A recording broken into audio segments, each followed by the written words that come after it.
Sure, yes.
Hello, Donna. Hi, how are you? I'm good. How are you? Good. A little damp and getting colder. Where'd you park your boat to get here? Well, I left early and I went to 2 of the sites. Oh, So I covered some territory and did some pedal jumping, and I was just praying to keep her in time. which ones did you go to see? I went to the one way down in Golden Valley. It's darn near Yucca, but it's by the prison. Right. And then I went to the one off of, That's that far down there. I didn't realize it was that far down. that's way down there. And then the one off of Bank and Jaggerson, Okay, that's the Newberry. by the Neil Butler Park. Okay, yeah. Yeah. The one I didn't get to, because I didn't have a cross street for my GPS and I ran out of time, and all I find out what the cross street is where the lake property is proposed off of Burbank Street. Oh, by the library. Yeah, I just needed to find a cross street so I can GPS it. It's Burbank and Beverly, or Burbank and Airway. Oh, it's out of Airway. Yeah, if you're coming down Airway Uh-huh. from Stockton Hill, it'll be a right on Burbank, Okay, and it'll be the property on your right. okay. So I got to 2 of the 3, so. Oh, that's pretty good. I mean, everybody's here familiar. I'm from the other side of the mountain. Yeah, that's true. Well, I thought you and Tracy were going to do those travels together.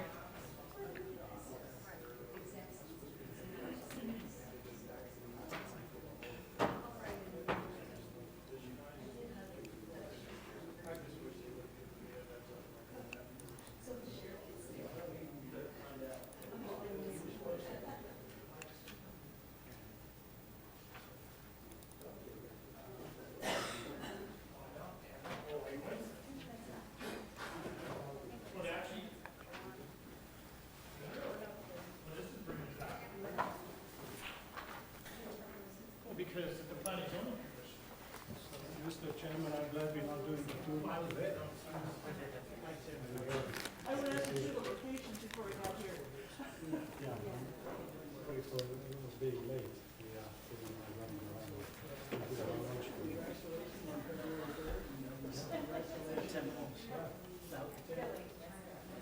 So I don't know if we formally introduce him.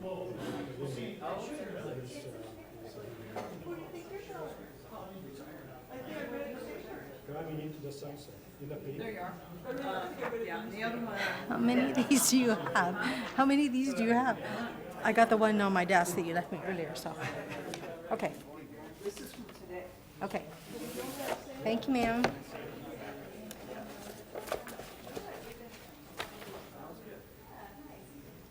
I cancel my plan. I'll go to the seminar.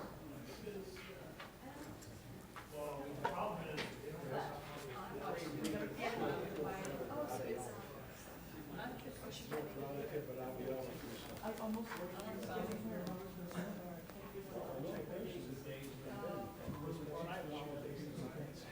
But she's like,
Silence our phone.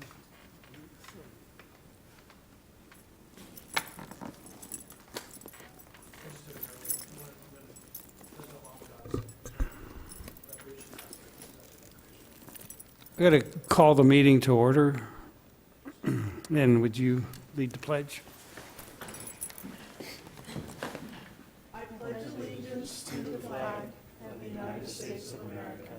and to the republic for which it stands, one nation, under God, indivisible, with liberty and justice for all.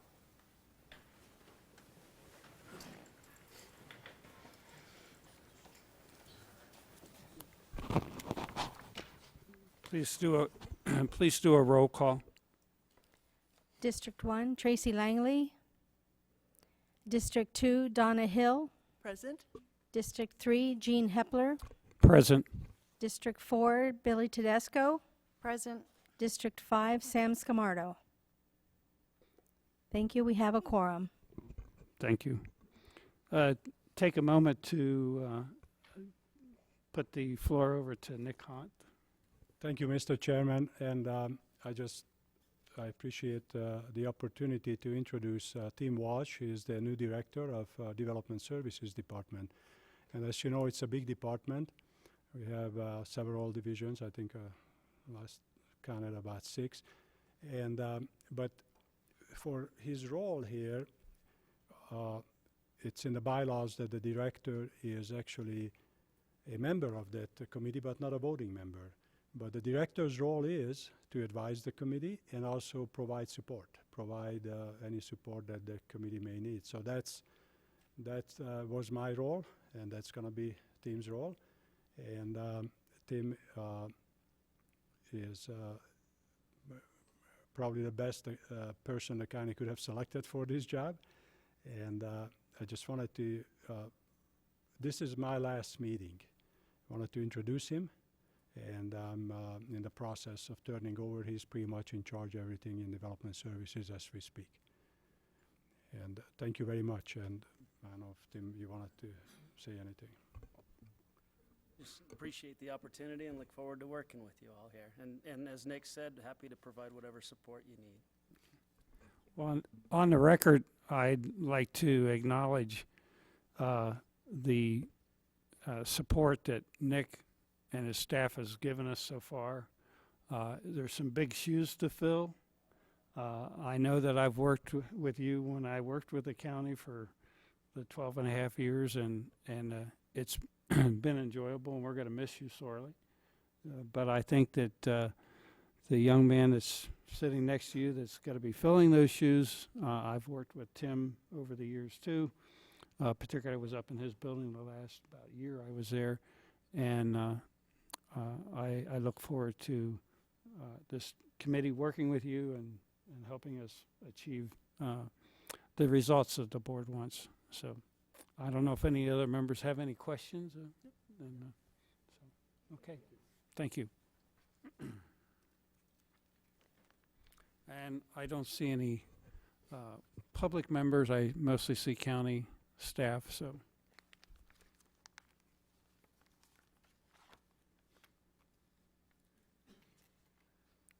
I need approval of the December 14th, 2016 minutes. I'll make a motion to approve the minutes of December 14th. I'll second. All those in favor? Aye. Aye. Aye.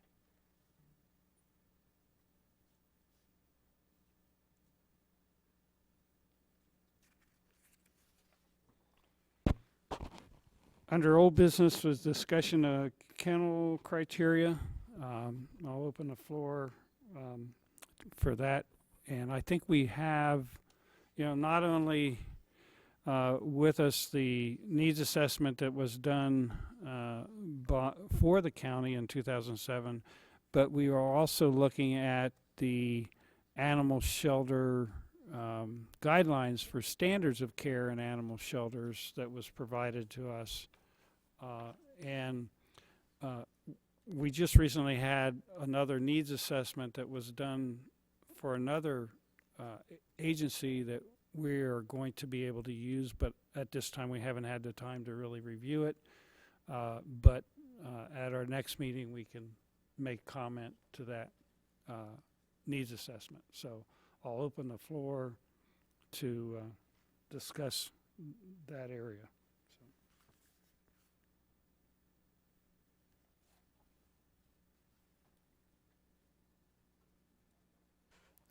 Well, I think the numbers that, the census numbers warrant at least 2 to 3 times the size facility we have. I believe that the current shelter that we've looked at only has 30 to 40 dog kennels, and I think only an existing 20 to 30 cat, which when we toured it, she said their census was over 220. So I know that there's a formula in the old needs assessment that was done in '07. It's kind of a complicated formula, but it also went off the projected numbers, which aren't as accurate. If you look at the census, the number is somewhere around 3,500 to 3,800 average animals coming in per year. So if you work out, I couldn't quite come up with how they were coming with that, but that was the only formula I could find. But I think roughly 2 to 3 times the numbers that we have as far as that goes. And then we also talked about location and ventilation, and there's some pretty technical information about ventilation systems and all. So as far as that goes, all those items should be taken into account for a new facility. Well, I agree, and looking at the one page in the needs assessment that was done, they have the population at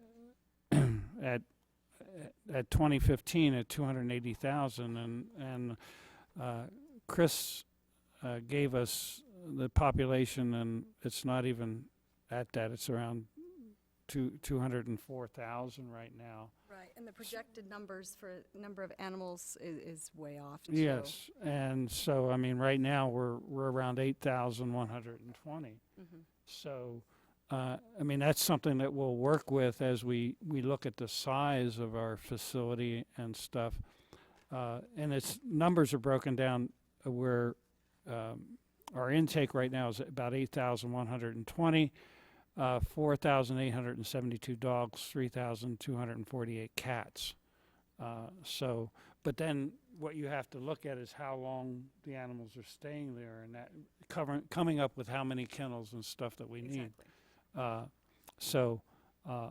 I think we've all agreed to use the criteria in the needs assessment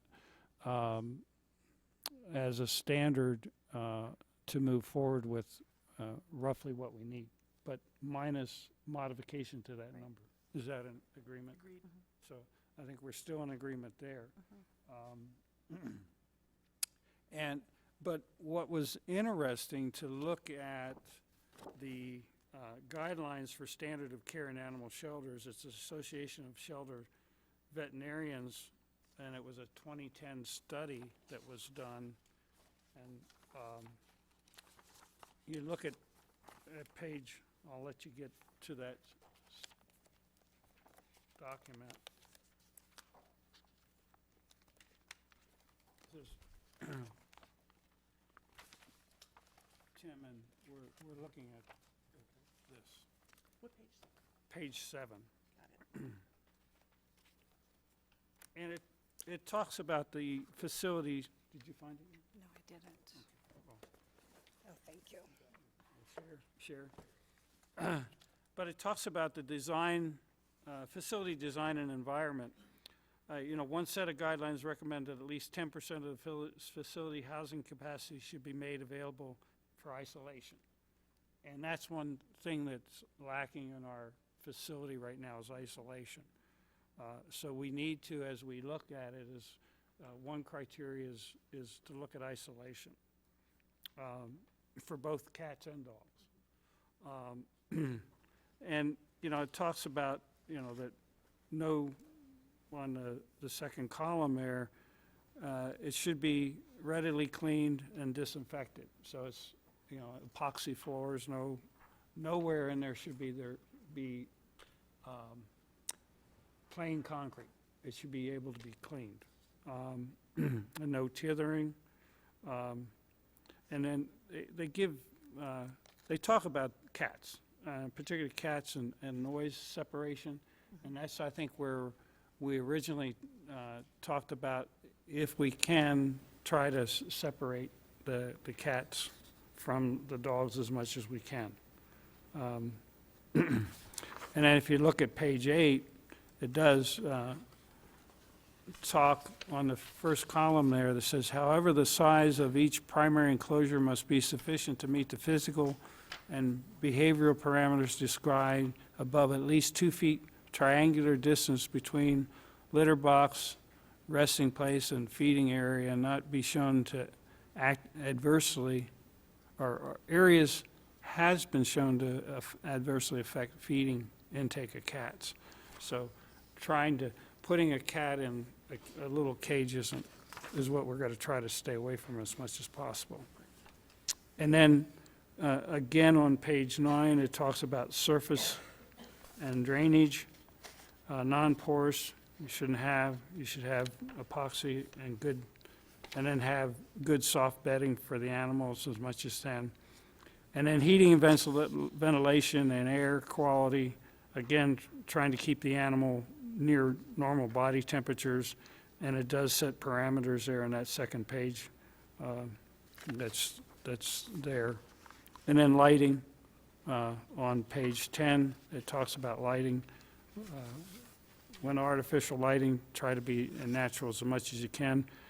And then sound control, acoustics. Animals and cats can hear better than us, and I can't stand to walk in our kennel sometimes, so all the barking, but dogs bark and stuff.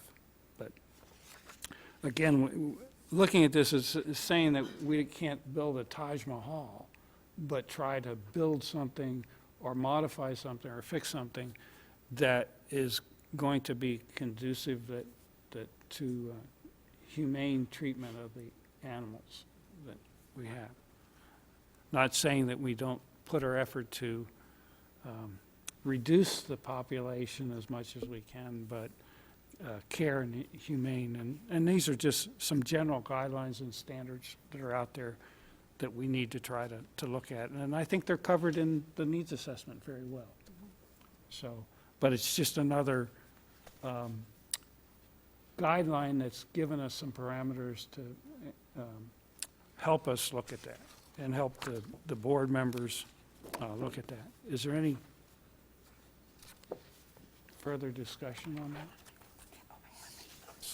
Any further? Okay. So I feel that we've set those, and I think what we'll do is work on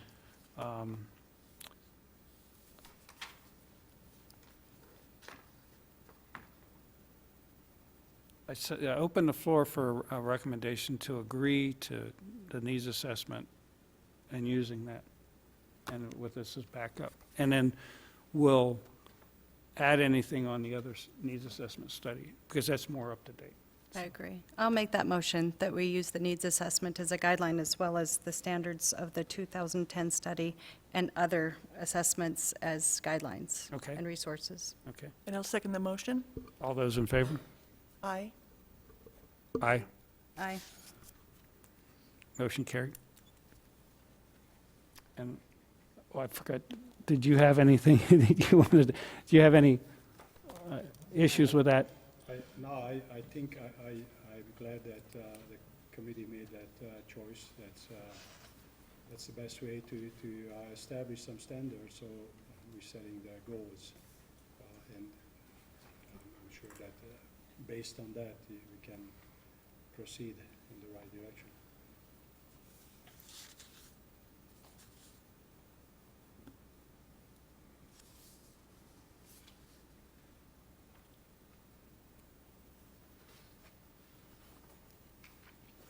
Okay, new business. Discuss capital improvement plan, budget, and with the finance director.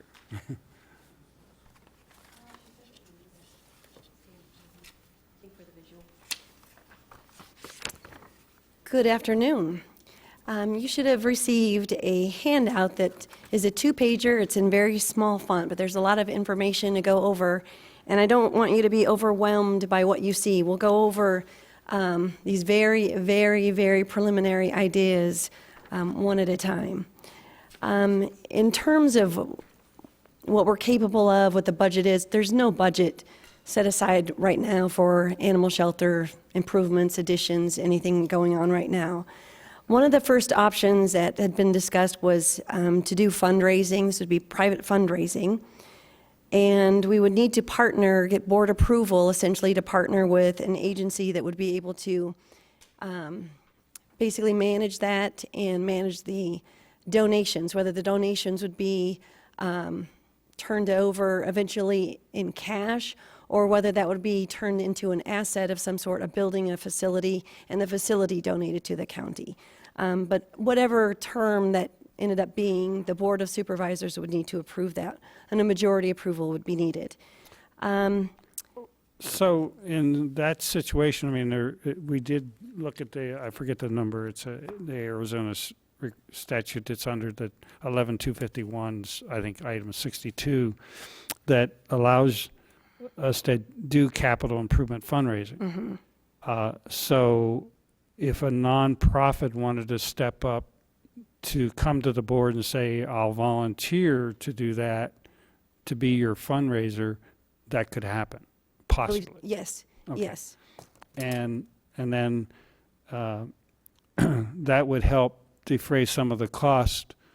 And I think I use the example as in Lake Havasu City, Western Arizona, with their board has gone out and created a building fund raising project. So that's what they're doing. Right. And so we could possibly do that, knowing that the county right now doesn't have money to go forward with a capital improvement. Or the board come up with a little and maybe help match or something. Some like that. matching or something, Yeah, right. something like that. Okay. Yep, I agree. I noted in the far right column some limitation, pros and cons, that there are risks associated with that. It's going to be a lot of money. And whether the citizens are going to actually be able to or willing to, come out of pocket with $1 million or $2 million or however much it's going to, take, then there's quite a bit of risk with that.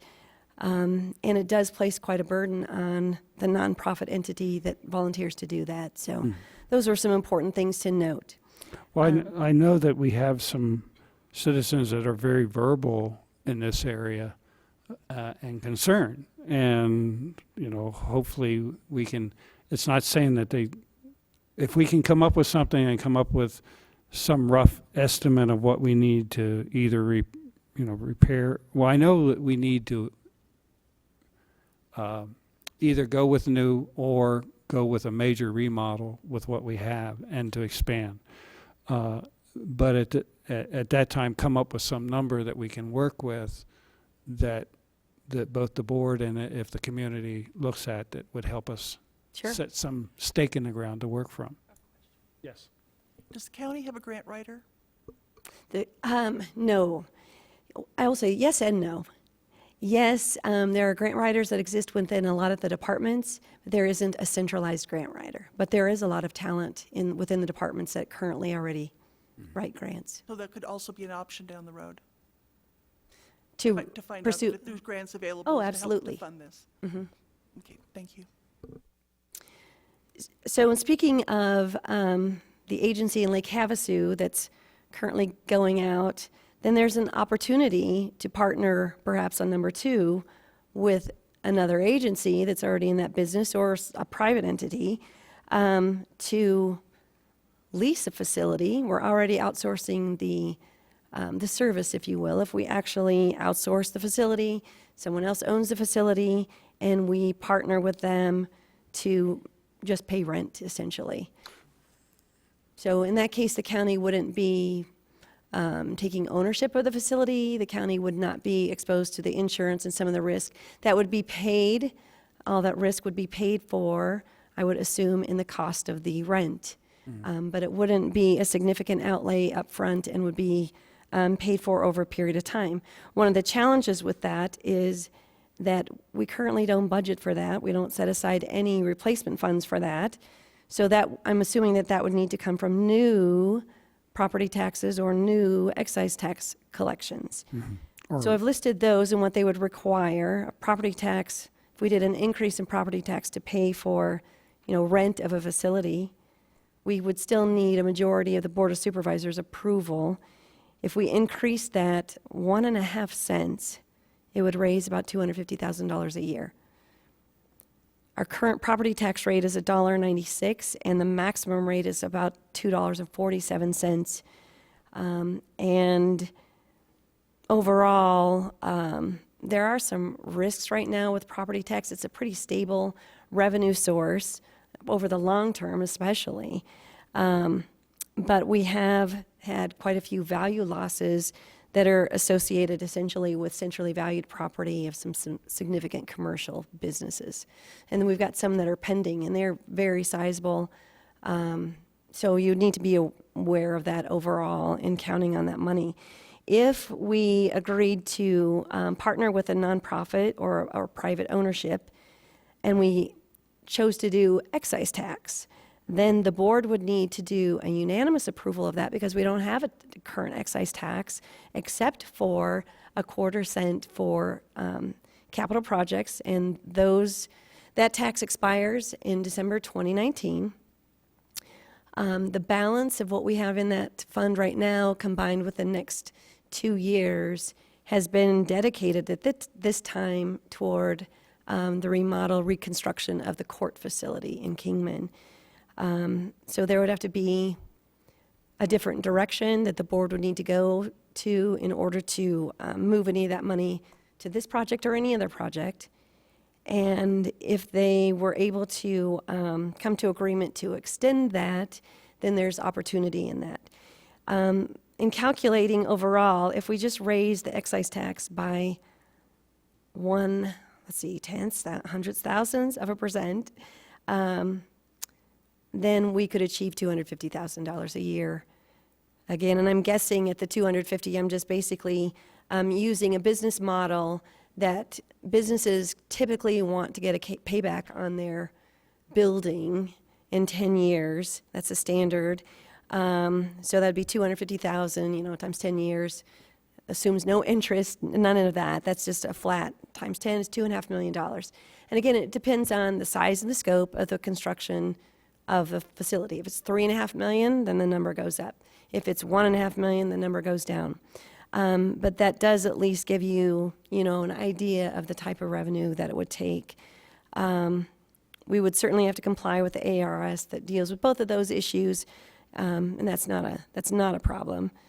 Well, so in what we're looking at is in a scenario that we would look at possibly with the board is if they extended a 1/4 cent sales tax, which spreads the cost over, it's not just the citizens, everybody paying into that, but adding to it, similar to what we did with the jail in this building, is a design build lease type scenario that you could almost do. That's one debt financing. Huh? Mm-hmm. That would be through debt financing. Yeah, and but I know that the one is one way, and I appreciate coming with those couple different scenarios that we can, because that's the question when we hand down and say, here it is. Right. I want to be able to have us as a group, along with county staff, to say, here's the options. Yeah, here's the and cost. it's not a finite, model at this point. This is very preliminary. Mm-hmm. I don't have any opinions at all on where the board would stand on any of these, but this certainly, gives you as commission members an ability to kind of say, okay, these are the kinds of options that governments can provide or are provided to construct and essentially finance the needs. Yes. Okay. The third one is always very nice, pay cash for this. So in paying cash, again, if we had a couple $1 million sitting on the side, we could easily pay cash. So in this scenario, I'm assuming again that this has to come from some future revenue collections because we do not have any monies reserved for these capital projects right now. In looking at these types of options, again, property and excise tax are the primary two. And I should add, there are other fees that the county collects, license fees, permit fees, a variety, assessor's fees, treasurer's fees, and things like that. Those are really small potatoes compared to what you would need. So we've stuck with these two primary property and excise tax collections. At a point 1.5, which is, so 15 cents. 15 cents is going to generate essentially $2.5 million a year at our current estimates. So in that case, to arrive at that, that's one of the quickest ways to arrive at enough money to begin funding the construction of this. The board sets those rates in August. They adopt those rates in August, and we begin collection efforts in November. So within the first year, you could achieve at 15 cents, not the full 2.5 million because they're delinquent collections, but something pretty close to that.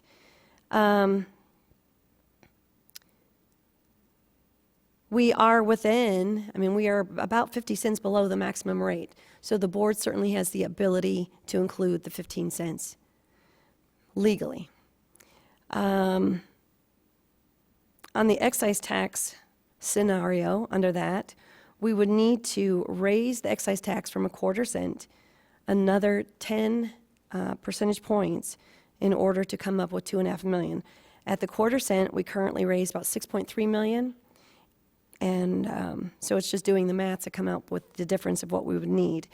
And again, that's fairly a quick way of doing that. The board can make this decision on a unanimous vote. It takes about 3 months, no less than 3 months, to implement this change because it's not in a district, so there's not any certain restrictions or anything. We could do that and begin collecting. If they adopted that, through a budget process, again, you're looking at 3 months later, and then you would begin to collect or actually impose that. It takes about another 2 or 3 months for the county to receive any of that money. So if that were effective, let's say July 1st, then it would be September before the county would recognize any of those funds. But certainly within a whole 12 rolling months, you would achieve the results that you were looking at if it was $2.5 million. Longer term, if it's more money. On the next page, then these are really maybe kind of ridiculous options, but it allows us to kind of open the mind and, well, what else could we do if the board isn't amenable to the other options? Well, we could sell some county-owned property. Properties that go on the market for the county cannot be sold for less than 90% of the market value. So you do have a general idea once you receive an appraisal of what that would bring forth. There is a lot of unknown areas. What would we receive? It's a very unreliable source. It's a one-time activity. Once we divested of the asset, it's gone. So if we received $500,000, you would have $500,000, and that's all you would receive till the end of time for that one property. It's no longer ours. So there obviously are quite a few limitations based upon the economy and any prospective purchaser. Quite a bit of the county property is in undesirable locations or has specific trade value, if you will, for various reasons. And I know one of the board members is against us selling property, county property. But it's just something you can look at. I appreciate you taking it's certainly something you could look at it. And even if it were a match, for, let's say, there were private party donations, and nonprofit went out and raised money, and we needed a match of $500,000, and we were able to obtain that. I don't know if the board would favor that, where maybe the selling of assets is tended to be looked at toward economic development and things that you could reinvest with that money versus a one-time implementation of the animal shelter. But it's an idea, something that we could at least participate with. Number 5 is to ask the board to submit for voter approval a capital excise tax. So the distinction between what the county already has and this option is that the tax that we currently have did not go to voter approval. So it is considered to be a general excise tax. It's currently designated for capital projects, but that is by resolution. So by law, if we went and did a capital projects only before the voters, there are some limitations. There's a maximum term rate of 20 years. It does require the unanimous vote of the board to submit it to the voters. The information said it could be in a special election or a general election, but I really wouldn't see it in a special election. That would cost money. So it would be in November of 2018 is the earliest. That's practically 2 years away. It would be effective either January 1st or July 1st, at least 45 days after the election, which makes it July 1st of 2019. So we're looking out quite a few years before that would be effective. But it is a good way of generating cash needed to pay for the facility with a pot of money and not have to borrow against that. The maximum rate that you can levy for a capital project's excise tax is the exact same as a general, which is a half cent. So are there any, or a 0.5%, are there any questions on that option? Okay. Number 6 is a property tax override. And the sheriff's office did this at one point in the 1990s. It was effective for the 7 years and then was not renewed. So the law hasn't changed much on a tax override. But I was thinking, it's possible that there could be voter support for a tax override for an animal shelter or another type of facility. Or if there was a tax override for the sheriff's office and that freed up some money that could go to the animal shelter that was previously used for the sheriff's department. I mean, there's a variety of options. It's important to consider that even if it's not directly for this, it's still an opportunity or something that you could consider. Again, the amounts of the tax rate are still the same, no matter which venue you would look at. I would anticipate that we would want to, if we went to a tax override, that we definitely would want to begin the reserve, annual major maintenance reserve, to set that up. So I've included those notes. Let me see, is there anything else we need in there that I didn't mention? I don't think so. I think we've covered that. Well, I guess there is one. That my last little note in the right-hand column, the county is not currently at our maximum property tax rate. So I'm not certain that by ARS we could go and get a tax override if we are not at our current maximum rate. I'm not certain what the legal opinion would be on that. And I believe in the 1990s when the tax override was approved that we were at the maximum rate. In fact, we were at the maximum rate until 2012 as far as I know.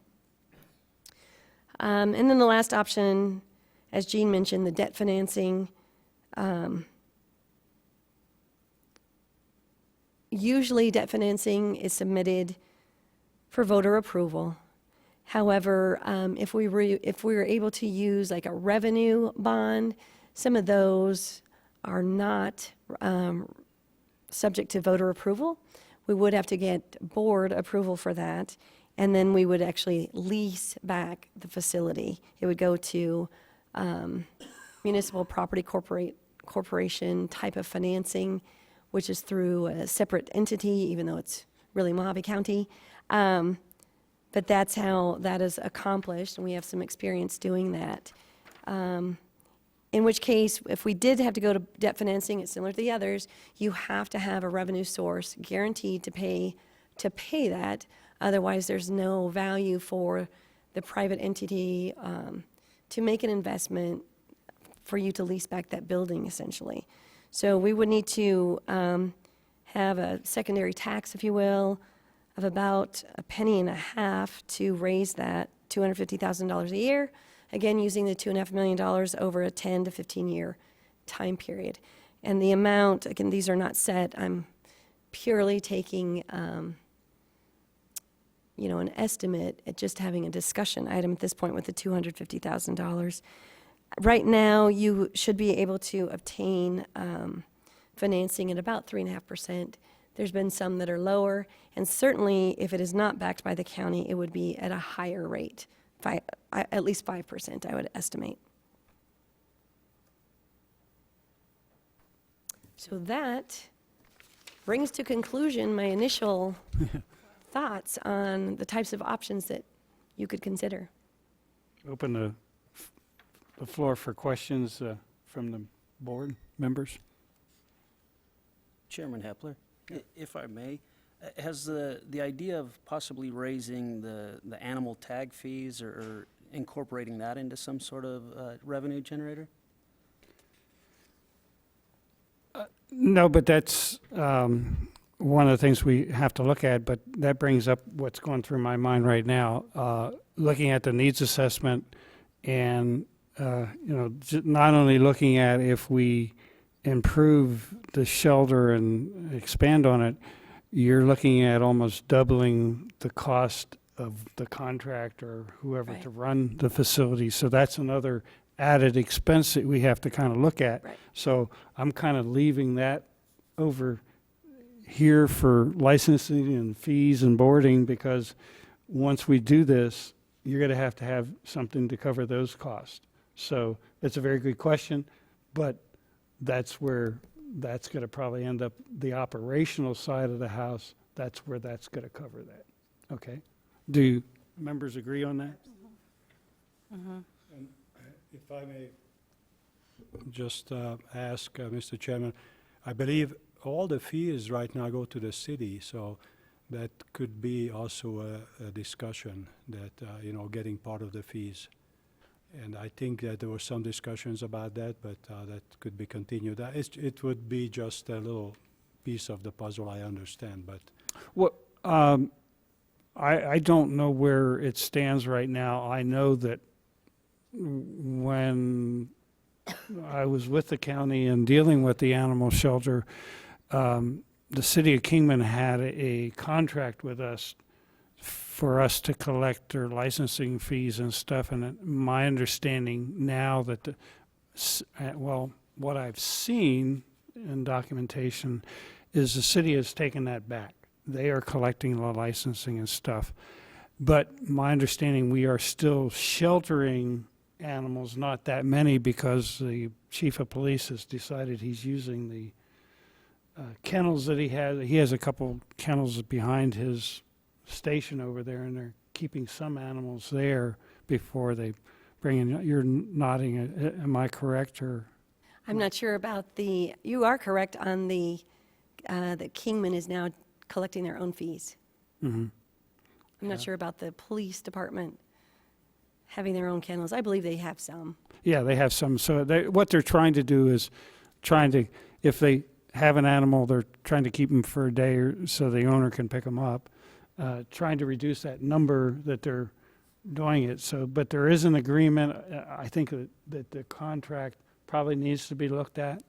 I'm not at liberty to direct them to do it, but I highly recommend that they look at it with the city, and because the city's getting a sweetheart deal. And it's not trying to, but I mean, it costs a lot of money to take care of animals. yeah, and in a concept of the whole thing is just maybe rephrase it that maybe there's could start some discussion with the city for some kind of cost sharing. Yes. Whichever format is the most appropriate. And prior staffing, the lawyers had worked together to align the city ordinance, Kingman city ordinance, with the county ordinance so that the fees were the same. Same. Mhm. So it was easy to collect them. We just came in and said, well, I'm City of Kingman, okay. So it tried to make that easier. And if we raised them, then we worked together with the city. But now that they separated it, that's up to them. But that it is key that we look at that, and it's key as the board. And I think we need to note that in that that the one of our recommendations would be for the Board of Supervisors to definitely look at their fees on the cost of operation. So that's critical. Well, I'm still not clear on the registration fees. So I know before the county, or I believe before the county collected them all, but now you're saying that the city took them back. Is it dependent on where the animal resides, whether it's within city limits? And if they're within the county, then Western Arizona Humane Society collects them for the county, so that still is county money or county income? They keep the money. Western Arizona Humane keeps the money. So that those license fees do not come back to the county? Correct. It's part of the fee that we are paying them includes the counties. Oh, so it was actually, when the city took it back, it wasn't so much a hit to the county as to the Humane Society, Western Arizona? Yeah, before, because overall, my understanding of it is that was receiving the fees and then keeping all of the fees. And the city wasn't paying anything except for, I believe, the daily rate or something that was, the shelter fee itself. So in essence, it the was city, a difference. Yeah, it was. They billed it, and if it was a difference that the city They paid the difference. Okay. So in essence, the county was funding a portion of the city's cost.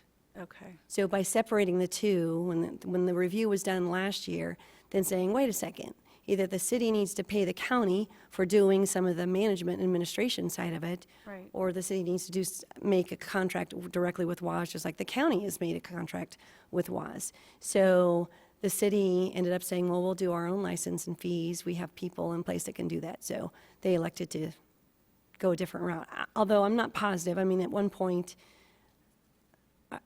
that was pulled from the agenda, and I don't know what the final settlement was, but they ended up doing that. One of the council members was concerned about, well, how would that be such a gain if we're kind of getting it for free right now? So I'm not sure what was decided. I believe that there was some concern, as makes sense, this is very logical, that if my dog gets out and I have to go to the facility, it's 5 o'clock, I barely make it in time, and they say, well, I'm sorry, you live inside the city limits, you need to go back to the city to pick up your license fee, or pay your license and show us proof that you have licensed your dogs, come back and pick up your dog.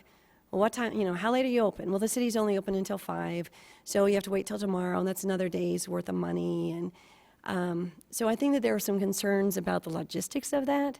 I don't know how they ended up working that out. I really don't know from the city's perspective. But that's the same, a similar kind of concern about raising fees too high. Is at what point do people say, well, it's too expensive to get my dog or cat out of the shelter, I'll just leave it. So. Sounds like a whole day for another complete discussion on fees and what to propose for supervisors going forward. Well, that's a good idea, but I'd like to probably stay out of that issue, because you would if we started discussing fees, you would fill this room.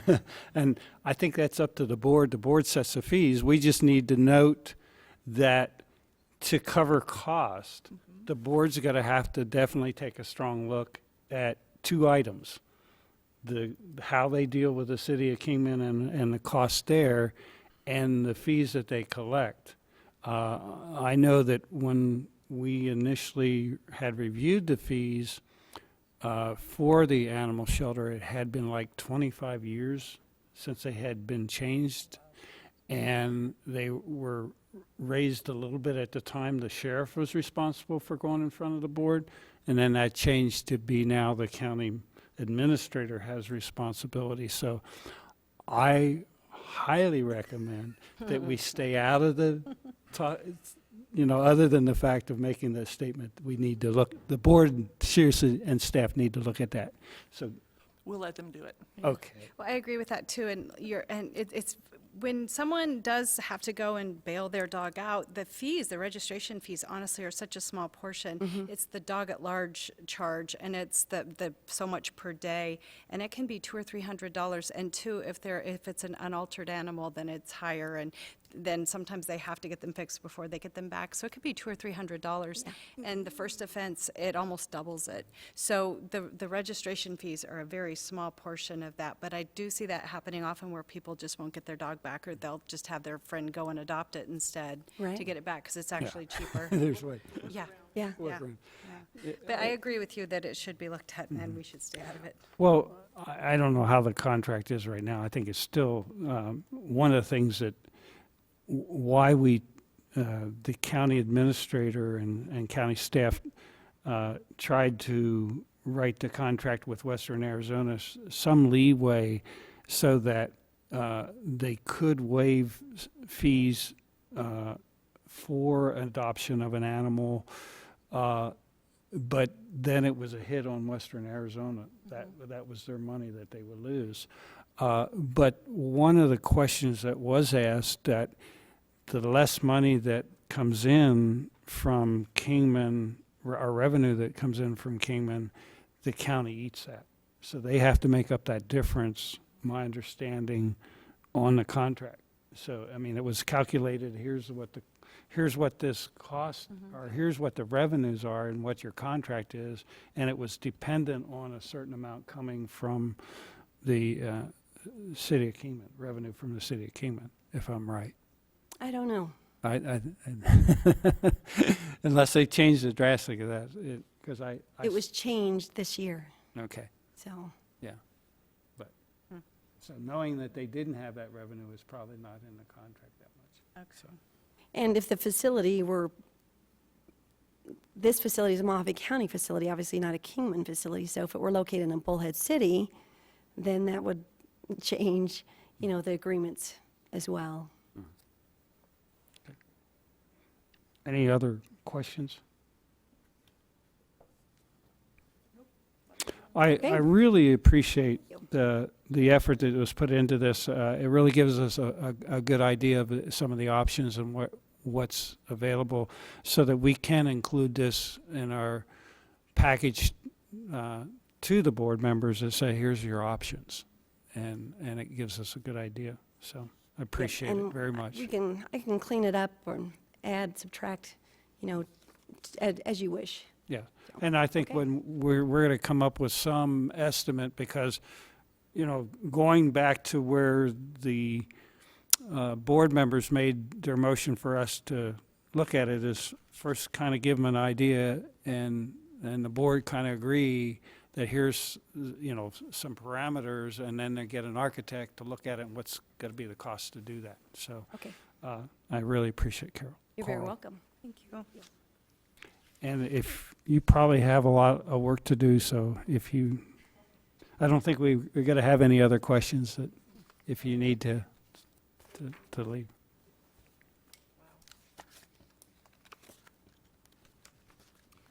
Okay, we'll close item 2 and new business, and open item 3, review animal counts provided by the sheriff's office. And you should have a package. Mojave County Sheriff's Office. It was just handed out.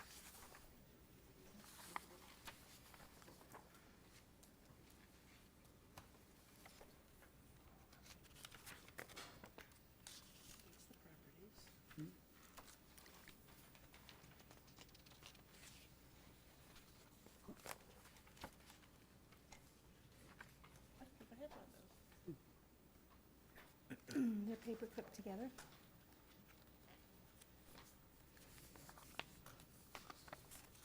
Did you put one in her package? Yeah, it's in It was from last meeting, because I think we had deferred No, it to this. Or is there a new one? Yeah. Because this is the one I got today. Did you pass out the new one? I have the one from the last meeting. No, I That's have. the one I got, This is too. the new one, and it has.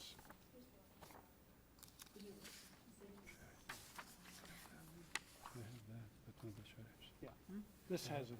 Oh, yeah, this is what I got today. Okay. So, basically what on this, the Mojave County Sheriff's Office law total incident report by location code, and that I really appreciate the Mojave County Sheriff's Office the sergeant and deputy that one deputy put this together for us. What's interesting when we go down through this is looking at the birdland, and that's 726 incidents, and then right below that is Butler, 1,032 incidents. So when you look at a total number of 4,408, that's almost half in that area. And then the next big area that you have to look at is the Fort Mojave North, the Fort Mojave South, and Mojave Valley North and Mojave Valley South. And that's a third. It's 1,156 if you combine that in the Mojave Valley area. So, I mean, it's that you have two distinct areas that we're dealing with high numbers. So it suggests that, even though they say located it within that area, you almost beg to have two areas. Absolutely. You need a second facility. Yes. And the data shows that. And what's interesting is we'll be discussing a little later where this park is, that piece of land, and I think that's close to the Butler birdland area. So when we discuss that, numbers kind of lend itself to that area. And the other one we have to kind of look at too is the Golden Valley. Golden Valley has 637. So there's kind of three distinct areas, and then the other numbers I don't see as really sticking out other than Dolan Springs,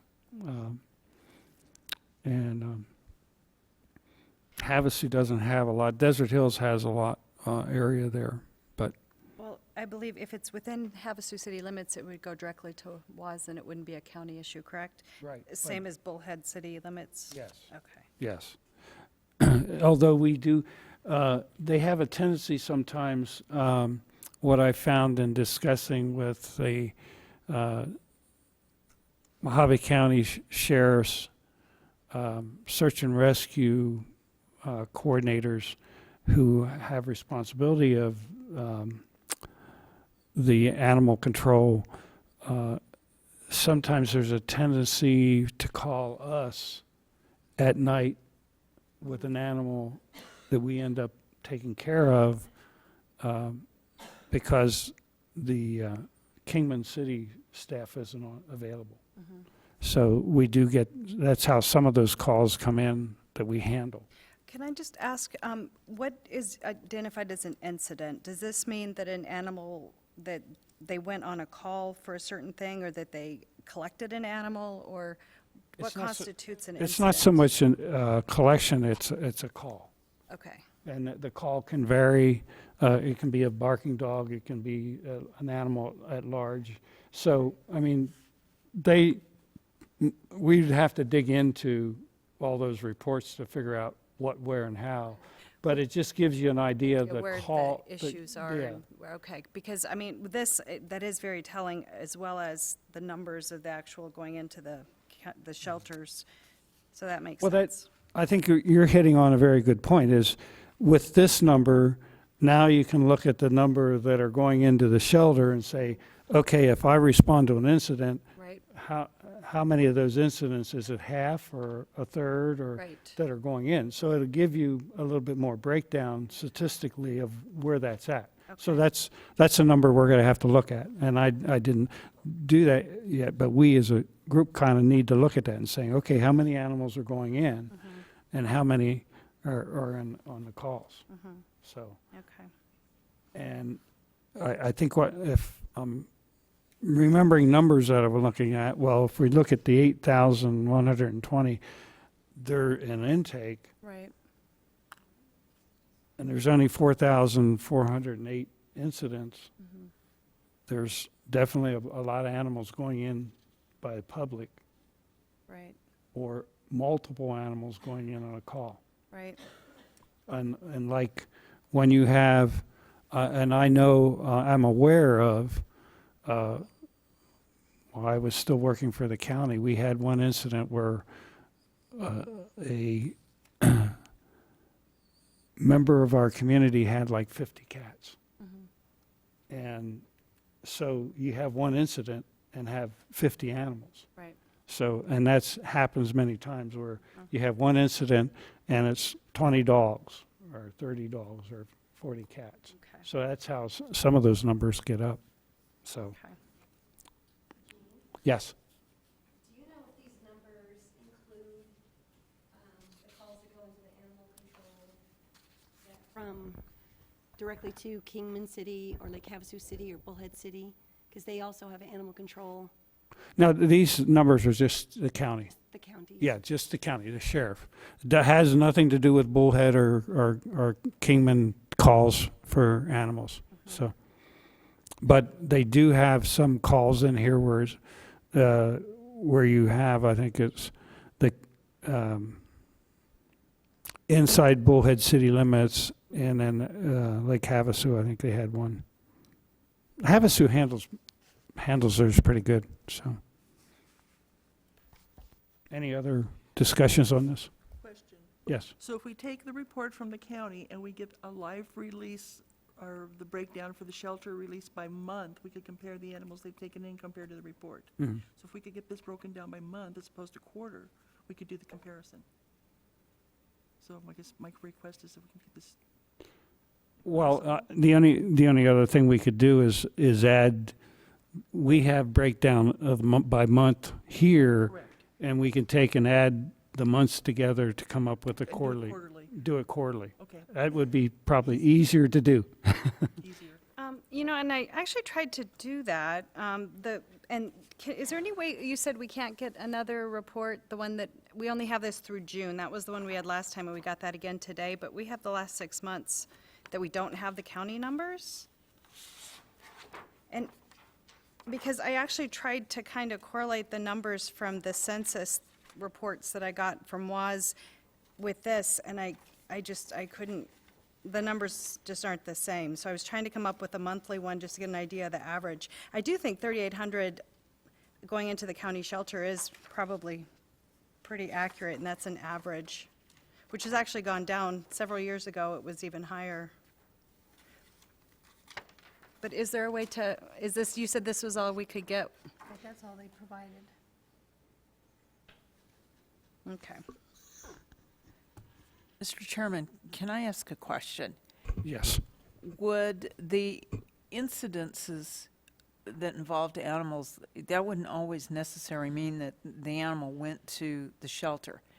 It could be just a Dog bark, dog bark, or yeah. bite, or animal at large, Gotcha. or it could be Yeah. other The, things. yes, Chris, that's very right. It includes every situation, so it's not always a cat or a dog being taken in. It's just a call that somebody said, my dog's barking, or I got bit, or it's missing, or somebody stole it.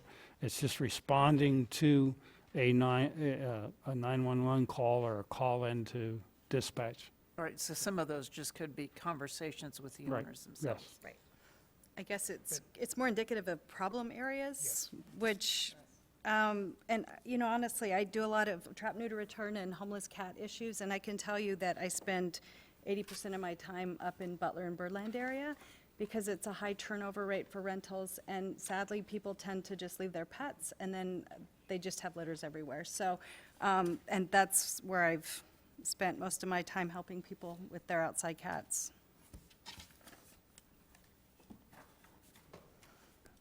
You know, we're inundated with a lot of paperwork and stuff.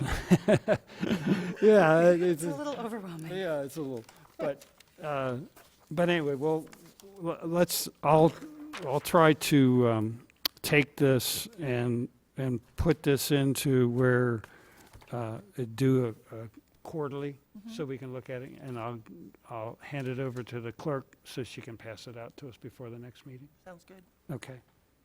But I definitely need to look at the one report you just had that was highlighted and, you know. Yeah, it would be nice to have a more accurate one, or a Yeah, recent one. if we can try to get, I've asked, and that's the only information they'll provide us. okay. Okay. Any other on item 3? Should do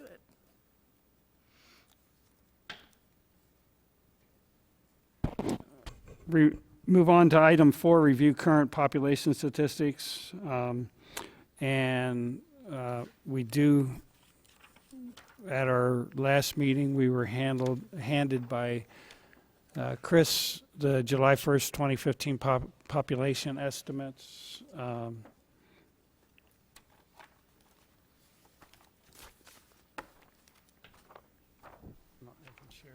Perfect, thank you. But, you know, basically what we're looking at is in Mojave County, let me get to it.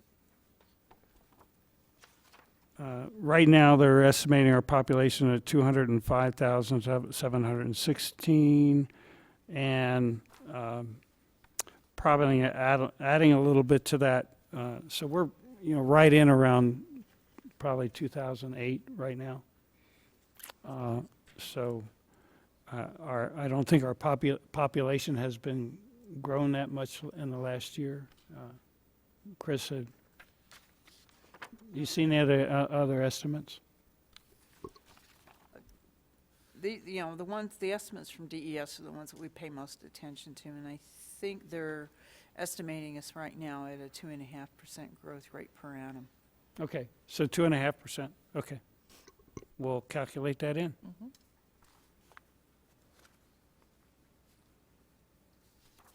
Any other questions? It just gives us part of what we need to look at numbers and break down the calculation for the needs assessment. So, and help us with our projections. Any other questions on that?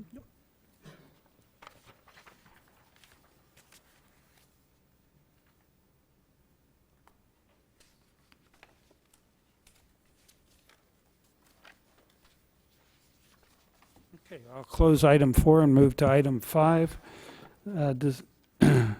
Discussion offer a parcel adjacent to the current Western Arizona facility. So I think John has provided us in our package today a proposal for laying out that if we possibility getting that other piece of parcel of land that's at the shelter right now, right? I'll open the floor. Thank you, Mr. Chairman, Commission members. The park staff is up against a time deadline, and I guess I would ask you to consider a agenda modification. I'd like to defer my time addressing this issue to the parks people, if that would be acceptable to the Commission at this time. I have no problem with that. We'll move to table item 5 at this time and go to item 6, discussion of Neil Butler Park, suggestion by the County Parks Administrator, and I'll open the floor. Yeah, I'm going to just do it here. Thank you, John. Chair Hepler, members of the committee, good afternoon. Hal Barton, Mojave County Parks Administrator. And the reason why we actually asked for this is that at 2:30 we have an appointment with the United States DA Rural Development Facilities Grant people. Oh. Where they're actually coming out, and we're going to actually take them up to Neil Butler Park. So we'll get into that a little bit later. Real quick, about Mojave County Parks, one of the things I wanted to share with the committee is not just the Wallapai Mountain Park and Davis Camp. We do have 3 outer line community parks, which include New Butler, Veterans in Golden Valley, as well as Mount Tipton in Dolan Springs. Whereas Golden Valley and Mount Tipton are actually on BLM land, so we have a lease agreement with them to utilize the land. New Butler, the Mojave County does own. And we do actually we own the property. It was deeded to us back in 1977 from the Neal family. And one of the biggest challenges Mojave County Parks has, as what Carl has just been sharing, is funding. And the first thing we want to note here that the Mojave County Parks, we are not general funded. We're what's called an enterprise fund, of which all of our parks are maintained, all costs, all improvements are completed by the funds generated from revenues that we generate from the parks. And we do have two revenue-generating parks, that's Davis Camp and Wallapai Mountain Park. The Wallapai Mountain Park is kind of like borderline in the black, but Davis Camp has been a lot of help for us.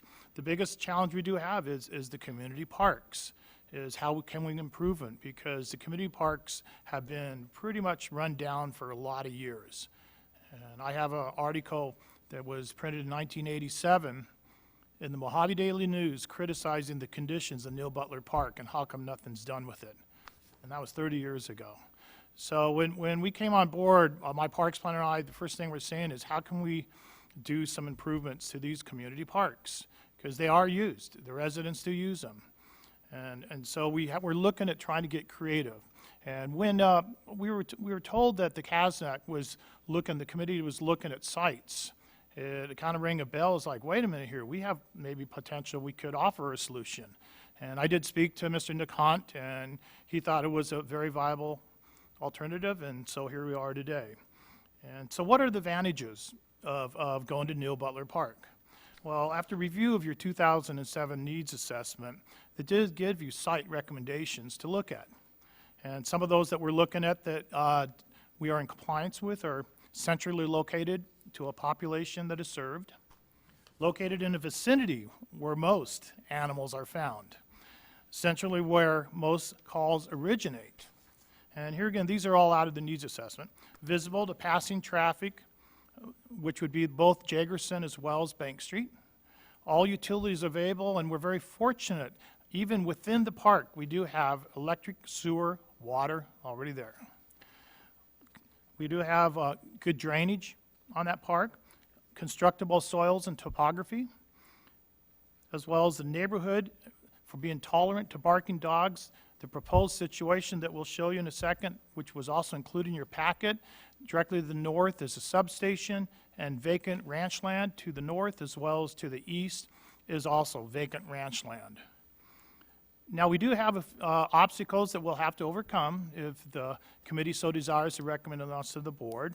Of course, one is the funding mechanisms. And we at Mojave County Parks are very avid for going after grants.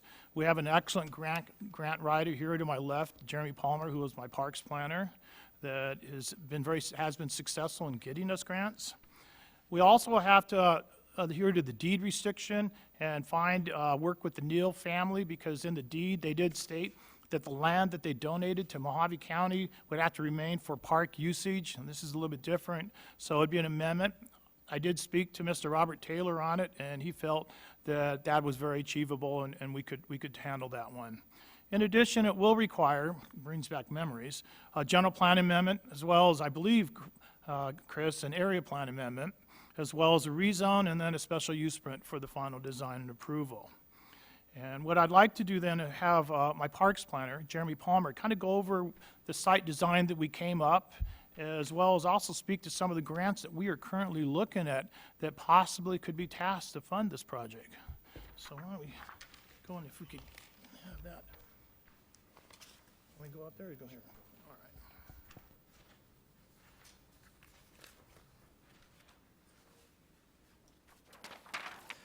right. Committee members, Chairman Hepler, thank you for your time. Thank you, Hal, for the introduction. Let's get these up here. These are in your packet already. For the record, let's see how we do this. A little longer than the space provides there. Hal's speaking to some of the advantages that coincide, that are, adhere to the recommendations of the 2007 needs assessment. Some of the other advantages that, to note are the location in it's near Kingman, close enough to the city limits to provide a service, but being that it's outside of the city limits, it gives us opportunity to tap into rural development funding through the USDA, and that's the previously mentioned meeting that we're having. The vacant land to the north is ranch land. It's on the north and east ends of the park. Provide us plenty of room for barking dogs. And there's ample undeveloped space in the park to develop. If this, pending all the zoning and the deed alterations. We selected this site here, this conceptual design. We were looking for 2.5 acres per the recommendation, or I think the recommendation is 2 acres. We provide 2.5 acres in this location. It's suitable for taking advantage of the adjacent dog parks that are there, and it also puts it right in the intersection of our 3/4 of a mile fitness path through the park. And it also, it gives us space for future, designs or iterations of this park as it becomes more used. This footprint that you're seeing on your plan, it is an 18,125 square foot interior space, and it takes into account all of the recommended interior uses such as animal receiving, holding, the clinic, circulation, public areas, administrative, etc. There's also an 8,000 square foot exterior covered area for the kennels, the sally port, and public outdoor areas. And we have over 70,000 square feet of site area, which is dedicated to what would eventually be a shared use parking lot. The recommendation was for 60 spaces, and we're providing 75 immediately in front of the facility.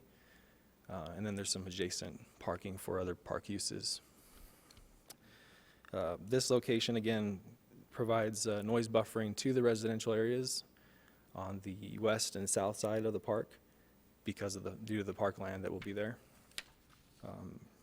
We're utilizing existing traffic circulation in the park. And again, the location next to the dog park and our maintenance yard kind of sets up some potentials for shared use or shared spaces. And then, like Hal mentioned, the maintenance yard that you see there that is to the east is where all of our utilities plug in. So it wouldn't be that far to run utility or infrastructure to the building. And thank you for my time.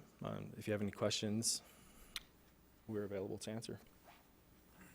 I definitely do real quick. I know you got to get out of here, but one of the issues that we're looking at is, we talk about having roughly 2 to 3 acres to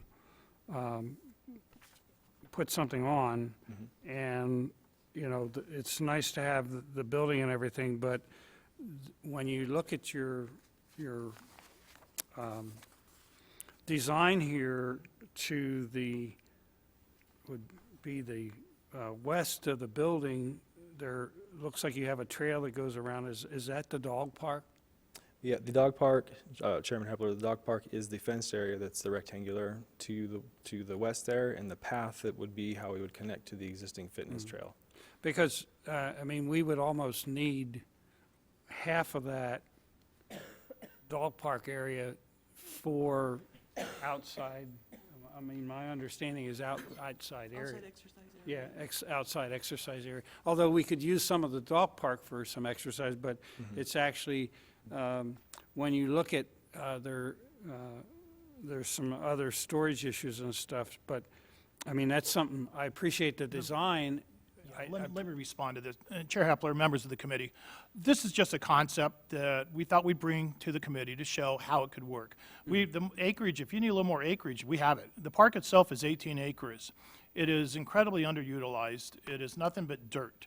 And we really, by working together with the animal agency, we could actually, we'll go with like a joint use on it, of which then the improvements, it allows us to get the people traffic there, where you're going to have ingress egress. Also, should be noted that that dog park up there, it's actually 2 separate dog parks, is heavily used. It's incredible the number of people that use that dog park up there. The walking trail, it's all existing. That is just, here again, it's for people if they want to walk around the park. But all this is concept, and we're just here bringing it kind of an outside-the-box idea to the committee. And to see, you know, if it's something maybe we could work together on and accomplish some benefits to the park as well as to the animal community. Well, I really appreciate this effort and giving us some ideas of grants. It's going to give us something to work with, particularly knowing that, you know, the board's got to make the decision of some different options. This is one of our options. And there's got to be an architect that'll sit down and kind of take all the standard out of that needs assessment, although I appreciate, you know, you're pulling some of that. And this, you know, it does put a seed there of potential, and I really appreciate the time that Jerry and Howard that you've taken. And I look forward to, you know, having you with us when we present some of the options and working with the board, and then also knowing that there's a potential for a grant writer to help.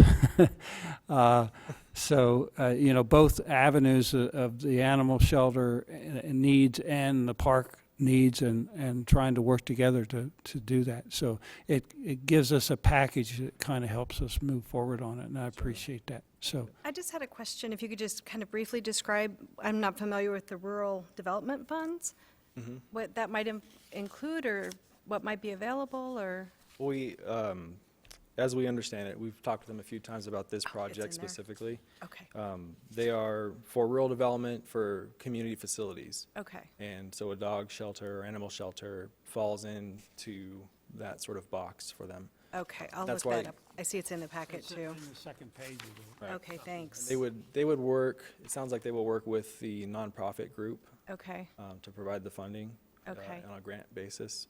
okay, And then for local government, it's a little bit different how they work with Okay. us to achieve those goals. But it is a possibility since it's not in the incorporated area of Kingman. okay, great. Thank you. Again, appreciate your time. And Vice Chair Tedesco, if I could add to that, is that is actually the grant people that we are meeting at 2:30 with. And they are very interested in Mojave County here, what we're trying to do out here. Okay, And this is monies available that is there that if we successfully submit this, it's, could be a great opportunity. Well, definitely. And Yeah, hopefully that'd work be with the, yes. yeah, I mean, that's just incredible, and I personally think that that is a great location, and the sound barrier, and that you have the acreage, and if we could get some grants, that'd be wonderful. And as well as that grant, there are many PetSmarts charities, and there are a lot of Gracie's Fund, and there are many different that are animal-specific, and if they see the needs. At Low Cost Spay Neuter Clinic, they just got a very, very generous grant that is covering certain areas in Butler and Birdland. Certain zip codes are going to have extra money because other, like PetSmart charities, saw the need in those areas. So I think it'd be wonderful to work together on those. Right, and Vice Chair Tedesco, it is amazing. The number of grants available for animals is quite substantial. It is. It is, there is a lot of money out there for assistance with taking care of the well-being of animals. It is, and I mean, it's a lofty, lofty goal, but if you can also get your euthanasia rates to a certain low enough level, there are ones that'll even give you more money because you're a no-kill shelter. No-kill doesn't mean 100%, but it's, I think, 92, 93, whatever it is, because it allows for, you know, injuries and, you know, other things. But if you can get it, and if our goal could actually be a no-kill shelter that we're building, that would open the door for many other grant opportunities, which would be amazing. And we'd have to kind of lay that out in some of our options. Exactly. So, but I think there's two criteria that you hit here on the proposal that we're doing. Key to this is working with the Neal family that donated this to us, so we'd have to work with that as one of the criteria. And then zoning, and knowing that it's county-owned, then we should be fairly easy to do the zoning. Hopefully. Yeah. Come on. We will There's a consider- hesitation there. Yeah, good deal. Yeah, yes, Nick says we'll give you a good deal. But, I don't foresee any issues. A lot of that's how the surrounding neighborhood responds. I think key to any approval, or key to keeping the neighborhood objections to a minimum would be assurance that the park would remain. The county's not beyond the development of a park and an animal shelter. The county's not looking to, subdivide the property and put it into rooftops or, put a shopping mall there of any sort, but some sort of assurance that, the park remains, just adding an animal shelter. Okay. And probably that, getting back to some sort of sound control. Yeah, definitely, the issue is sound, and that's one of the things that the Western Arizona ran into in Havasu is they got a temporary permit to move over to the old BLM building because of the issue of noise, and that is a concern. And it's interesting how on a quiet Sunday morning when you go down to Food City, how you can hear the dogs down at the shelter, and they're not too, they're a couple blocks away, and you can hear them. So it's a key issue that we have to look at. So thank you very much. Hopefully you can go get some money and get grants, and good luck on that. Thank you, Thank you, Howard and Jerry. Thank you for all your work. Thank you, Commander. Great, this is a great job. Yes.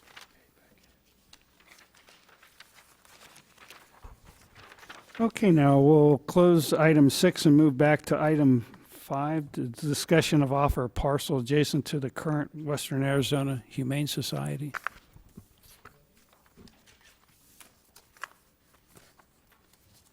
Hopefully the park won't get snowed in too much up in the Wallapies this weekend.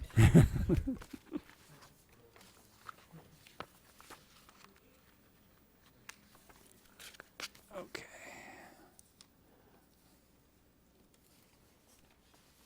I had just come from there on my way here, from Neal Park.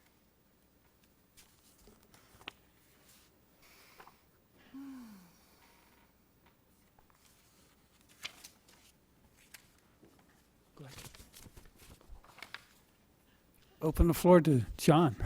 Thank you, Mr. Chairman, commission members, staff. My name is John Meading. I'm with the facilities group here at Public Works.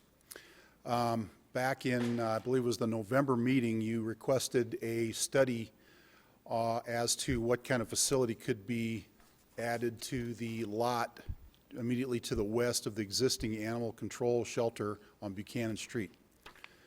In your packets, there is a very rough sketch of possibilities. That sketch, Mr. Chairman, Commission members, needs quite a bit of explanation to be able to understand what the process was to do that. The land next door, to my knowledge, is still in private hands. It is also different zoning than the lot that we have, or the lots that we existing have at 950 Buchanan. There will be a zoning change required to do what I'm proposing here on this property. And the property will have to be procured and subdivided, and not subdivided, but combined in with the existing lots at Buchanan Street before we can go ahead and build because of legal and ownership property line issues. Having said that, I'm not an architect, and I did not have a whole lot of design criterion to use to lay this out.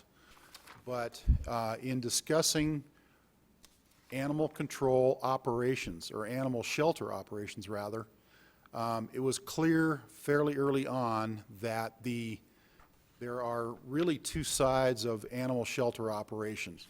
There is a public side where the animals are on display for the potential adopter to visualize and see and interact with. There are large areas required for exercise yards, and that's fine. But there are a number of operations that are probably best performed out of the public eye. The first and probably the largest of those operations are intake. And if you look at that cartoon that I have there on the submittal that I've sent, you can see that the first set of rooms is primarily intake operations for both feline and canine animals. The square footages that you see there on that sketch were developed with a little more than a shot in the dark. At the time that these spaces were designed, I had minimal data as far as intake quantities on a per day or per hour basis. I was using roughly 4,500 animals per year intake, and then averaged that out over a 5-day week. That's not quite accurate for our existing operations, but it was close enough to be able to put a schematic design together as you see on that sheet.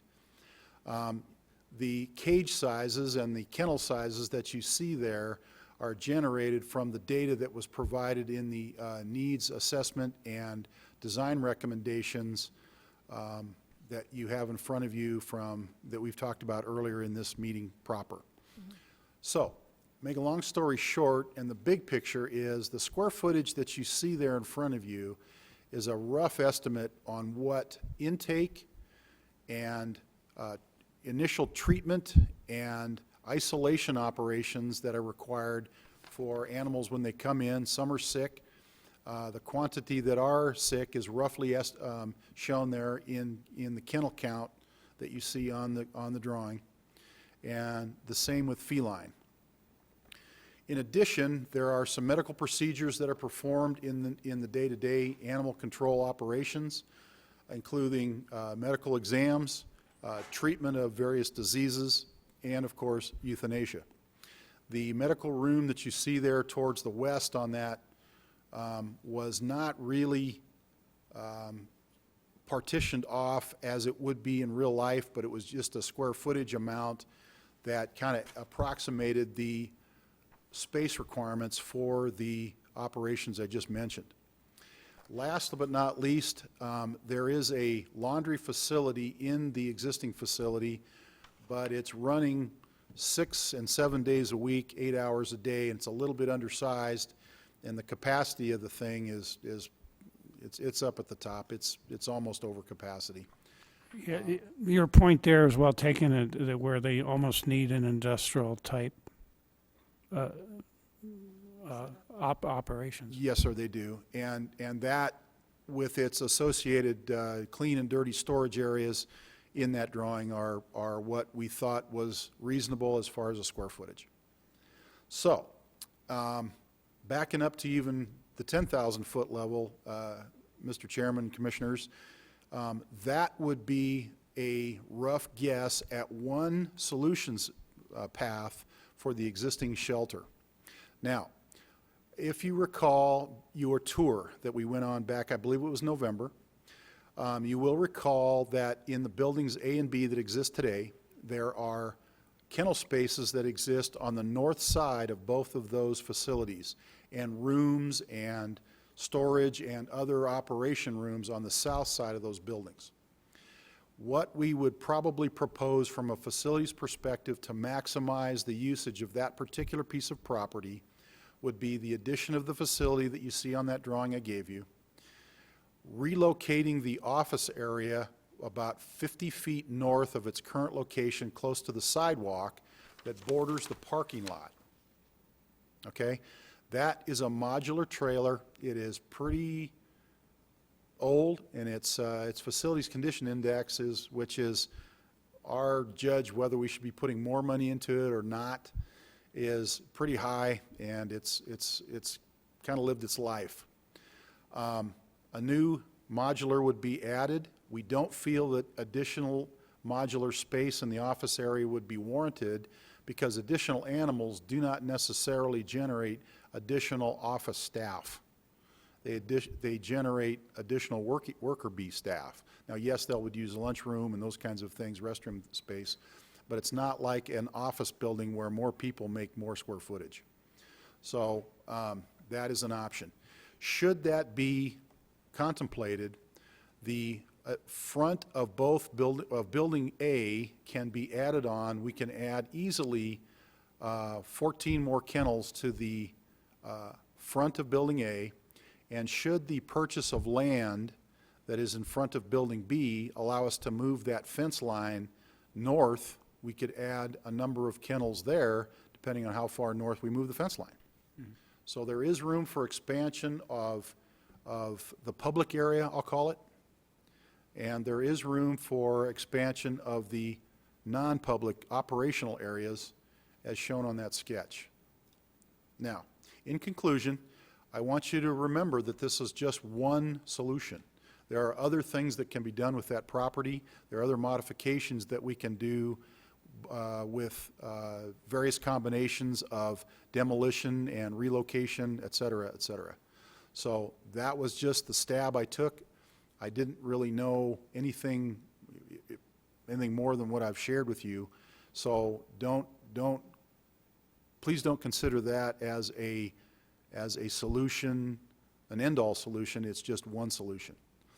A note about cost, because that will probably come up from your questions. I'm still going to stick by my guns of $175 a square foot for construction costs if we duplicate the types of constructions that currently exist at Buchanan Street, you know, block, epoxy, concrete, and gates, those kinds of things, wooden roof. I am going to say, though, that there's a lot of upward pressure on that number. Recently, we just completed a 40-foot interior wall with wallboard and paint and electrical and stuff, and the wallboard alone was 30% higher than it was about 8 months ago. Similar cost increases are seen in power or electrical and copper piping, and so I'm just going to kind of a blanket statement tell you that construction costs, ladies and gentlemen, are increasing quite a bit faster than the inflation rate. So when I mentioned the $175 a square foot number, I'm getting real nervous about that number because there is a lot of upward pressure on it as the economy begins to improve. With that, I open for questions. I'd be happy to answer any that you might have. Well, John, what I hear you saying on the construction costs, it's better to probably look at it roughly 200 or plus on construction costs per square foot. Yes, Mr. Chairman, but again, the needs assessment and the design requirements on this that I'm familiar with are probably more like $210, $220 a foot. There's a lot of stuff in there, and there's a lot of square footage that they recommend because they have various diametral dimensions and recommends space between food dishes and other things. So there's a lot of square footage that they are proposing for a given animal count. There's probably ways to economize that, and we'll have a smaller footprint, but the surface finishes that we're talking about, epoxy paint, concrete's running about 5 and change a square foot in place. Epoxy paint's very spendy. Yeah, it's probably going to be north of 210, I'm thinking. So we'll be conservative and go with 225, possibly.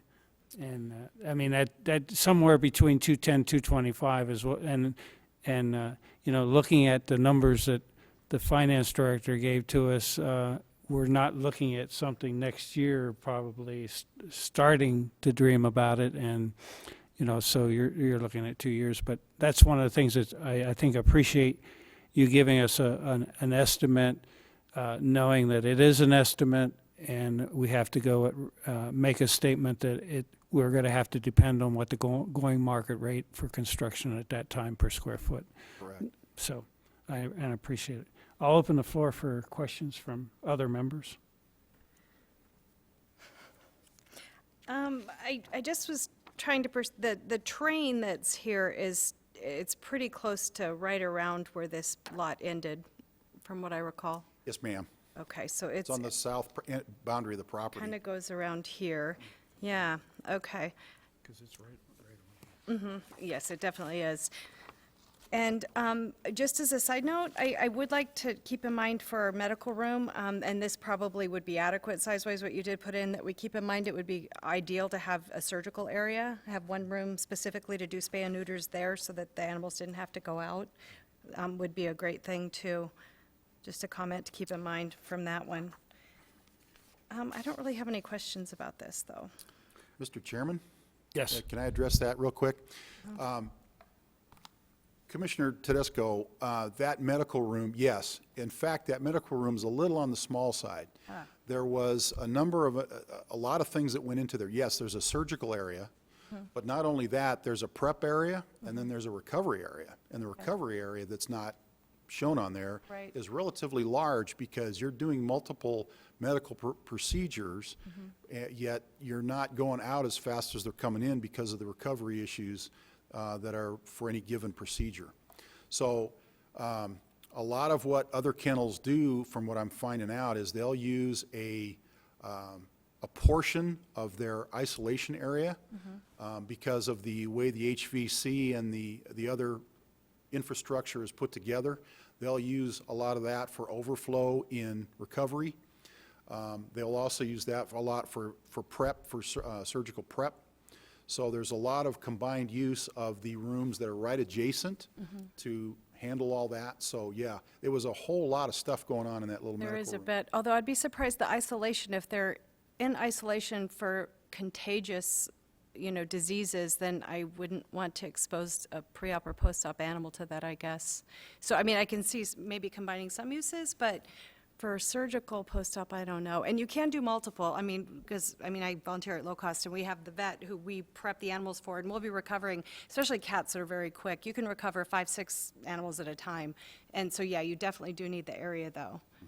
Well, and I think, I really appreciate John putting this together, and he's, like you said, he's not an architect, but I think when it just kind of gives us an idea what we can work with. I mean, I'm looking at this and knowing that building A, we could probably be the area where people could view animals and stuff, and then, there's room between building B and building C that we could, adjust and stuff. So it's got to be that once they turn it over, we say, here's what we want and we're looking for, and here's an estimate that somebody could take this and move forward with. And we can't forget the fact that there's a possibility of that piece of land that the city has that we can negotiate probably. So that's across the street. So, but this, again, gives us an idea of an option that's very good, and I really appreciate that effort and stuff. And I have to remember to get a hold of John's boss, and in fact, Tim, you know him pretty good. That's your area used to be. Please let them know that the Director of Public Works, that we really appreciate. John has doing a fantastic job responding to this committee, and I really, really appreciate and let him know that we're kudos to the effort that he's doing. Yes. Top notch. Thank you. If you would, please. Thank you. Any? No. And I think this really gives us what we need to look at. And so, presentation and discussion of item B, site plan project to. We already got that. Jason, okay. We got A and B. Okay. I see in our package we have something with the Yucca area property. Was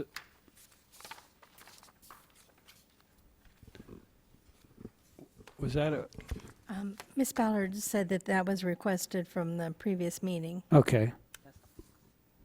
So that's some property we have on Yucca Drive and Centennial Road? Yes, Mr. Chairman, I'm not sure that that's county-owned, but I believe it might have been part of John's listing. Okay, And it's zoned MX, so it is a zoning that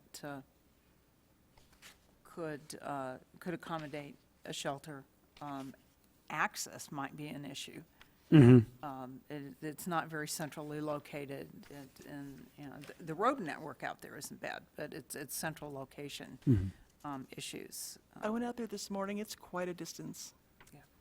away from the city. okay. So that was just for the committee's information. Well, I know that we have Arrowhead West, which is off of Franconia. That's BLM land that the one supervisor, made sure that we keep our hands on it right now. It used to be a youth center. It has a well. It has a fairly large piece of property. And it's not that far off the road. But it is on a dirt road that you have to go out around to get to it. But I thank you for giving this, and we'll look at it and getting us the information on it. Chairman Hepler, if I may, I have, I guess, just a little background on this information. This is on the way out to the prison there. It's just off of Griffith Road. Griffith Road turns into Yucca Drive here, so that's okay. kind of the location that you're looking at there. Okay, so it's not really the Yucca. Yucca Drive It's Yucca is Drive. yeah. Okay. So it's just So it's out near past the Griffith prison. Energy. Yeah, it's Okay. just up the street from the prison. So it's it's actually in Golden Valley. It's yes. so, okay, that's what, Yucca, okay, I'm looking at this and I'm looking at, I know Centennial Road's over in Golden Valley. And that's why I was kind of. Yeah, Okay, Mr. Chairman, I apologize. It's over by Centennial in the Griffith area. Okay, okay. So this is where you were talking this morning, or Yes. just, I was out there this morning. yeah, and where it's near the prison, it's not too far from a prison. Is this, so it looks like part of this is, the Yucca Drive is paved. So does, Well, this is your well, right? and part of Centennial is paved, right? I'm sorry, sir? Part of Centennial, South Centennial's paved. Yes, part of that's paved. That's what I So you have access from From the highway. highway over, all the way to there, paved. Yes, And then you would have to pave around it. It looks like it's dirt yeah. on both sides of the property. And if it was built on, it looks like you need to at least pave to the parking lot. Yeah, yes. Mr. Chairman, if I may add on the ownership, we are not sure. We don't believe it's county-owned. The county owns the well site. It's a 1-acre well site across the street, and also owns the little corner. I believe it used to be the Praxair well, and then the county bought it, maybe 15 years ago. Okay, so But only those little. So 2009-01-146 is a well site, or is that? It is, Yes, yeah. that's the county I-40 water system that I think Tim used to manage. Okay. And then across the street is a well too. And across the street, that's the Praxair. They used to have their own well, and as I remember, about 15 years ago, the county bought that, and we providing water for them in return, or we didn't buy it. It was an agreement. So the county, I think, owns that little piece. Just that but little not- piece there. Probably not the whole thing, but I'm not sure. Yeah. I would Well, we'd have to double look check. at it, but at least we know that there's water there, right? From both wells. So there wouldn't be any problem with water, and then, we'd have, but again, we'll look at it, and I guess what we need to do is figure out, is it privately owned, or if the county owns that area? And it looks like there's two major washes that go through that property. And what is it, roughly 40 acres there? I'm not sure. That we got last month. Oh, okay, 10, okay. Okay, it sounds like we need to pull up a property information Yeah. card on that And one, and also, we could we'll look do at that for the next flood meeting. control information if there's any Okay, floodplain in the washes. okay. Well, thank you for that, and we'll table that for now, but just, I guess, look at this, the committee would like to just know who owns it, and we'll look at what the size is off of our report. So, any questions from the board? Okay, thank you.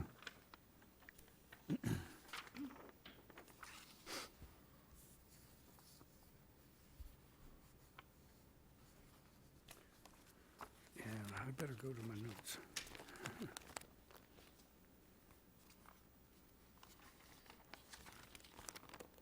Okay. We'll have a call to the public. There's no public, so, but just note that we did that. And then what we need to do is set some agenda items for our next meeting. And discussing our next meeting, I see on our calendar that we have February 15th and March 15th as designated proposed meetings. Does anybody have a problem with those two dates? So I'll look at two. And then let's go ahead. So we have February 15th and March 15th. Does staff have any issue with that? I don't. New director? No, no issue. Okay. No. Okay. Then setting the agenda for the next meeting. Open the floor. I think we need to start having discussions about servicing the Fort Mojave, Mojave Valley area.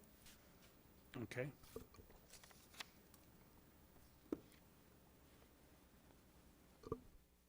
So the Mojave Valley, Fort Mojave area?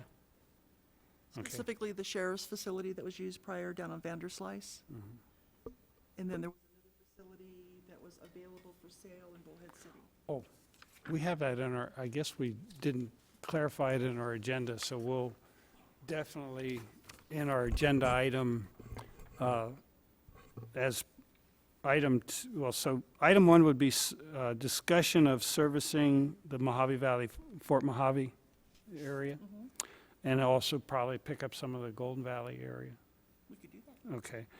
And then item two would be discussion of the Rising Star Kennel in Bullhead. And look at that. Okay, As well as the previous facility down on Vanderslice, the sheriff facility that we used before. okay.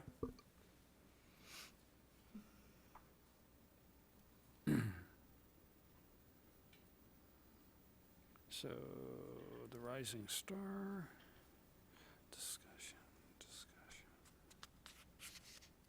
And I will double check and make sure that's still available. Yeah, well, okay. And then, well, actually, then item three would be to discuss the Mojave Valley kennel. The MCSO or county Mojave Valley I kennel. guess it's considered the sheriff's substation. Yeah.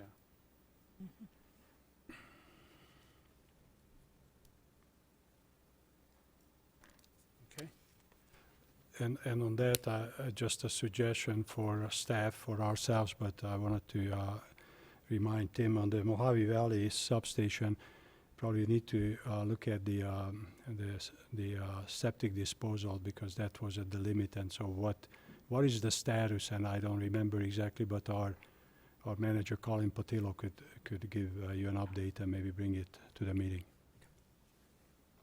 And then item four would be re-looking at the animal stats, to particularly the sheriffs, to do those quarterly, to compare them to the quarterly reports, and then hopefully we can get another quarterly report from the county on animal, or to Western Arizona. The one we just got ended, the one I actually, because in the packet today, Dina, she printed out, that was the most recent, I believe. Okay. Oop, I thought it was. But we didn't discuss it, it wasn't on the agenda, but it's in the packet. Yeah, Okay. let's discuss that. Okay. So we're going to look at the MCSO quarterly, pull the numbers on that, and then the county, Western Arizona numbers, look at that. Okay? Anything else? Would you be interested in finding, because I think we just had one estimate of Bullhead City numbers. Do we need to know, Bullhead City handles within Bullhead City, but is that a number we would be interested in or have an idea? Or, because I can contact the shelter manager there if we need that. That would be good to look at. Okay, I'll So get that. I'll add that to the Bullhead City Okay. numbers. Let's see if we can get that. Okay? Anything else? Mr. Chairman? Yes. One of the things I wanted to point out on the population statistics, if we can go back to there, I did attach the state projections. Okay. And it does look like I was a little optimistic. They're looking at 1 to 1.5% for probably the next 20 years. So they've got a much lower percentage than I thought they did. One of the things I do want to point out is that we're not just naturally with the population we currently have, we're not replacing ourselves.